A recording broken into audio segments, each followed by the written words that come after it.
রহমানির রহিম। আজকে কুলাউড়া কলেজে মরহুম সম্মানিত অধ্যক্ষ জনাব আব্দুল হান্নান সাহেবের চেহরাম উপলক্ষে আমরা সর্বস্তরের মানুষ তার পৈতৃক নিবাসে জড়ো হয়েছি।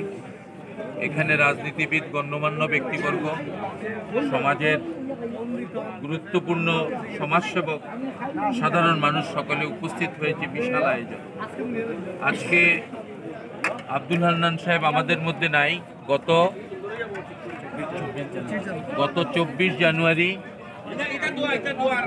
শুক্রবার তিনি আমাদের কাছ থেকে চিরবিদায় নিয়েছেন, আল্লাহর ডাকে সাড়া দিয়েছেন। আব্দুল হান্নান সাহেব রাজনীতিবিদ ছিলেন। তিনি উপজেলা বিএনপির সভাপতি ছিলেন, তিনি শিক্ষক ছিলেন, শিক্ষাবিদ ছিলেন। রাজনীতির পাশাপাশি এই এলাকার মানুষকে শিক্ষিত করা, শিক্ষায় আলোকিত করা তার অনবদ্য ভূমিকা ছিল। খুব হঠাৎ করে তিনি চলে গেলেন।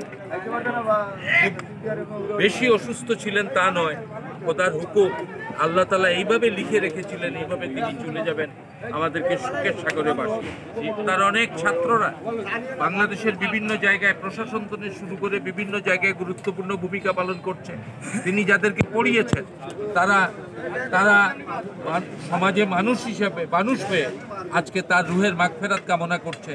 শুধু হাত তুলে দোয়া চাইলেই হয় না, মন থেকে দোয়াটা হচ্ছে গুরুত্বপূর্ণ। এর পূর্বেও জনাব আব্দুল হান্নান সাহেবের কুলখানি উপলক্ষে মসজিদে দোয়া হয়েছে। তিনি যে ভূমিকা পালন করেছেন এই এলাকার সমাজের উন্নতি, মানুষের উন্নতি, প্রকৃতির উন্নতি, ধরিত্রীর উন্নতি, কুলাউড়ার উন্নতি, এটি একটি অবিস্মরণীয়। তিনি একজন কিংবদন্তিতুল্য সন্তান ছিলেন। আমরা জাতীয়তাবাদী দলের পক্ষ থেকে এবং সর্বস্তরের মানুষের পক্ষ থেকে তার মাগফিরাত কামনা করছি।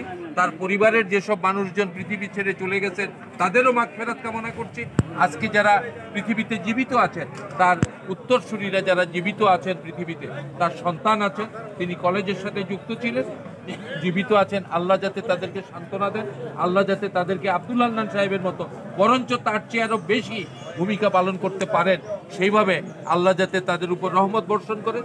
আল্লাহ আমাদের সকলকে নেক পথে চলার, সঠিকভাবে চলার, ন্যায়ের পথে চলার, হকের পথে চলার তৌফিক দান করেন। আমরা আব্দুল হান্নান সাহেবকে আল্লাহ যাতে বেস্ট নসিব করেন, এই দোয়া আজকের এই তার মাগফিরাত উপলক্ষে আয়োজিত সিন্নিতে আমরা এই কামনা করছি। তার ভাই জনাব আব্দুল মান্নান সাহেব, তিনি পৌর বিএনপির সম্মানিত যুগ্ম আহ্বায়ক, সমস্ত কিছু তদারকি করছেন। তিনি সহ পরিবারের সকল, আব্দুল হান্নান সাহেবের স্ত্রী, তার সন্তান, আত্মীয়স্বজন সকলের প্রতি আমাদের সমবেদনা রইল বিএনপির পক্ষ থেকে। ধন্যবাদ সবাইকে। আসসালামু আলাইকুম।